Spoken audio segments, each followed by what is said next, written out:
ನಮಸ್ತೆ ಸ್ನೇಹಿತರೆ, ಇವತ್ತಿನ ನಮ್ಮ ಕತೆ ಸ್ಥಿರತೆ ಮತ್ತು ಕೊನೆಯಿಲ್ಲದ ಸ್ವಯಂ ಸುಧಾರಣೆ ಬಗ್ಗೆ.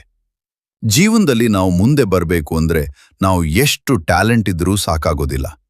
ಅದನ್ನ ನಾವು ಹೇಗೆ ಬಳಸ್ತೇವೆ, ಇಷ್ಟು ದಿನ ಬಳಸ್ತೇವೆ ಅನ್ನೋದು ಮುಖ್ಯ. ಒಬ್ಬ ವ್ಯಕ್ತಿಯ ಕತೆ ಇದು. ಅವನು ಚಿಕ್ಕಂದಿನಿಂದಲೇ ಓದಿನಲ್ಲಿ ಅಷ್ಟೊಂದು ಮಿಂಚಿಲ್ಲ. ಶಾಲೆಯಲ್ಲಿ ಪ್ರಬಂಧ ಬರೆಯೋದು, ಭಾಷಣ ಮಾಡೋದು ಇವೆಲ್ಲ ಅವನಿಗೆ ಕಷ್ಟವಾಗ್ತಿತ್ತು. ಇತರ ಮಕ್ಕಳು ಚೆನ್ನಾಗಿ ಬರೀತಿದ್ರು, ಮಾತನಾಡ್ತಿದ್ರು. ಆದರೆ ಅವನಲ್ಲಿ ಒಂದು ವಿಶೇಷ ಗುಣ ಇತ್ತು. ಎಷ್ಟೇ ಕಷ್ಟವಾಗಿರೋ ವಿಷಯ ಕೊಟ್ರೂ ಅದನ್ನ ಸರಳವಾಗಿ, ಸುಲಭವಾಗಿ ಅರ್ಥ ಮಾಡಿಸುವ ಶಕ್ತಿ ಅವನಲ್ಲಿತ್ತು. ಜೀವನದ ಕಠಿಣ ಸತ್ಯಗಳನ್ನೂ ಕೂಡ ಅವನು ಸುಲಭವಾಗಿ ಜನರಿಗೆ ಹೇಳಬಲ್ಲವನು. ಯಾಕಂದ್ರೆ ಅವನಿಗೆ ಜೀವನದ ಮೌಲ್ಯಗಳ ಬಗ್ಗೆ ಒಳ್ಳೆ ಅರಿವು ಇತ್ತು. ಈ ಗುಣವೇ ಅವನ ದೊಡ್ಡ ಶಕ್ತಿ. ಒಂದು ದಿನ ಅವನು ಯೋಚಿಸಿದ, ನನ್ನಲ್ಲಿ ಇಷ್ಟು ಒಳ್ಳೆ ಟ್ಯಾಲೆಂಟ್ ಇದೆ, ನಾನು ಇದನ್ನ ಉಪಯೋಗಿಸಿ ಜನರಿಗೆ ಉಪಯೋಗವಾಗುವ ಹಾಗೆ ಬರೀಬಹುದಲ್ವಾ? ಅವನು ಚಿಕ್ಕ ಚಿಕ್ಕ ಲೇಖನಗಳನ್ನ ಬರೆಯೋಕೆ ಶುರು ಮಾಡಿದ. ಆದರೆ ಮತ್ತೊಂದು ಸಮಸ್ಯೆ, ಯಾರು ಅವನ ಬರಹಗಳನ್ನ ಪ್ರಕಟ ಮಾಡ್ತಾರೆ? ಆಗ ಅವನು ಒಂದು ದೊಡ್ಡ ನಿರ್ಧಾರ ತೆಗೆದುಕೊಂಡ. ನಾನೇ ಒಂದು ಪತ್ರಿಕೆ ಶುರು ಮಾಡ್ತೀನಿ. ಹೀಗೆ ಅವನು ತನ್ನದೇ ಪತ್ರಿಕೆಯನ್ನ ಆರಂಭಿಸಿದ. ಮೊದಲ ಲೇಖನ ಬರೆದಾಗ ಅವನಿಗೆ ಏನೂ ತಪ್ಪಾಗಿದೆ ಅನ್ನಿಸ್ತು. ವ್ಯಾಕರಣ ತಪ್ಪುಗಳು, ಭಾಷೆಯ ಕೊರತೆ ಅವನಿಗೆ ಗೊತ್ತಾಯಿತು. ಆದರೂ ಅವನು ಬಿಡ್ಲಿಲ್ಲ. ಒಂದು ದಿನ ಒಬ್ಬ ವ್ಯಕ್ತಿ ಅವನ ಪತ್ರಿಕೆಯನ್ನು ಓದಿ ತುಂಬ ಕೋಪದಿಂದ ಅದನ್ನ ಅವನ ಮೇಲೆ ಎಸೆದ.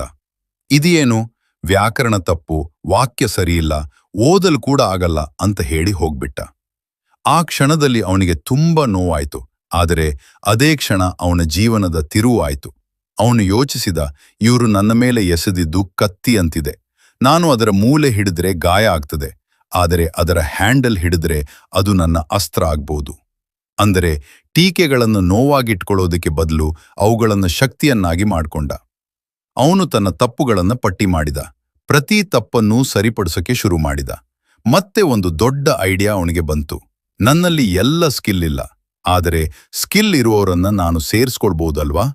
ಅವನು ಒಂದು ಟೀಮ್ ಕಟ್ಟಿದ. ಒಬ್ರು ವ್ಯಾಕರಣ ನೋಡ್ತಾರೆ, ಒಬ್ರು ಸ್ಪೆಲ್ಲಿಂಗ್, ಇನ್ನೊಬ್ರು ಟೆಕ್ನಿಕಲ್ ವಿಷಯ. ಆದರೆ ಅವನು ಸ್ವತಃ ಕಲಿಯೋದನ್ನ ಬಿಡ್ಲಿಲ್ಲ. ಅವನು ದಿನವೂ ಹೊಸದನ್ನ ಕಲಿತಾ ತನ್ನನ್ನು ತಾನೇ ಅಪ್ಗ್ರೇಡ್ ಮಾಡ್ಕೊಂಡ. ಹೀಗೆ ಅವನು ತನ್ನ ಪತ್ರಿಕೆಯನ್ನ ನಿಧಾನವಾಗಿ ಬೆಳೆಸಿದ. ಇವತ್ತು ಅದೇ ಪತ್ರಿಕೆ ಅನೇಕ ದೇಶಗಳಲ್ಲಿ ಓದಲಾಗುತ್ತಿದೆ. ಸಾವಿರಾರು ಜನರಿಗೆ ಪ್ರೇರಣೆಯಾಗಿದೆ. ಅವನು ಹೇಳೋದೇನು ಅಂದ್ರೆ, ನನ್ನ ಯಶಸ್ಸಿನ ರಹಸ್ಯ ಒಂದೇ, ಸ್ಥಿರತೆ ಮತ್ತು ನಿರಂತರ ಸ್ವಯಂ ಸುಧಾರಣೆ. ಸ್ನೇಹಿತರೆ, ಈ ಕಥೆಯಿಂದ ನಾವು ಕಲಿಯೋದು ತುಂಬಾ ಸರಳ, ಆದರೆ ತುಂಬಾ ಶಕ್ತಿಯುತ. ನಾವು ಯಾವ ಕೆಲಸ ಮಾಡಿದ್ರೂ ಒಂದು ದಿನ, 2 ದಿನ ಮಾಡಿ ಬಿಡೋದ್ರಿಂದ ಏನೂ ಆಗೋದಿಲ್ಲ.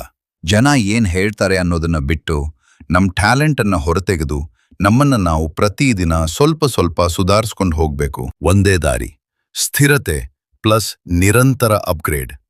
ಇದನ್ನ ಫಾಲೋ ಮಾಡಿದ್ರೆ ನಮ್ಮ ಜೀವನದಲ್ಲಿ ನಾವು ಅನ್ಕೊಂಡದ್ದು ಖಂಡಿತವಾಗಿಯೂ ಸಾಧ್ಯ.